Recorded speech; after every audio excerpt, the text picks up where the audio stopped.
Ɓoye soyayya ce wanda suka shafe shekara da shekaru suna yin ta, amma shi bai sani ba, amma ita abin na cikin zuciyarta. Tun suna ƙananan yara, tun suna firamare, ya nuna cewa yana son wata ƙawarta, tun a wani lokaci take matuƙar ƙaunarsa har izuwa girmansu.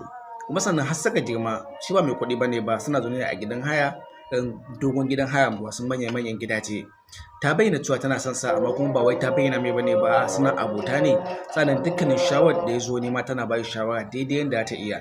Kai hayat da masoyiyar wadda yake so tun a ajinsu na farko, wanda ita bayyana cewa kamar ta fi ƙarfin shi a gidan masu kuɗi ce a wancan lokacin, shi kuma ya kasance mai delivery ne in mai kai abinci. Ya haɗu da ita ta miya fishi ya daka ta karɓe shi, don kuma tana son sa haka suka fara soyayya dai. Wacin ba tana da kishi amma kuma bata nuna ba, suka rabu kai. Har ya je ƙauye suka je tare da ita, tunda sun saba yana shiga gidansu su yawo tare, suka je ƙauye ya ga wata ƙauye ce yana so, ita ma ta watsa mai ƙasa a ido. Duk ya gama nan kewaye-kewayen, ashe wadda yake so wadda ke son sa abokiyarsa ce bai sani ba. Da ƙarshe dai haka dai soyayya ta su ta ƙullu, sannan bayan soyayya ta su ta da ƙarshe dai haka dai alaƙa ta su ta ƙullu, amma sai ta bayyana cewa ita yanzu ba ta son sa. Mai dalili? Saboda ya rasa wanda za ta so shi, sai yanzu yake ganin cewa ita cancanta da rayuwarsa. A nan ta bayyana cewa fa ita ma ba ta karɓe shi ba, amma kai ta ba ta haƙuri. Ta haɗa kayanta ta samu aiki a ƙasar waje ta tafi, amma aka yi kuɗin jirgi ya bi ta zuwa can.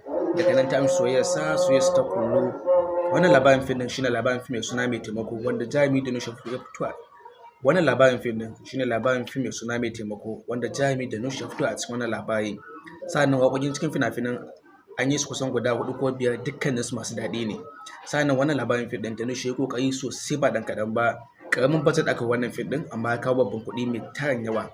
A shekarar da aka wannan fim ɗin, shekara ta 2023, wannan fim ɗin na ɗaya daga cikin manyan fina-finai wanda suka yi daɗi, kuma sannan aka yi renting ɗin sosai ba ɗan kaɗan ba, sannan suka ba da duk abin da suke buƙata.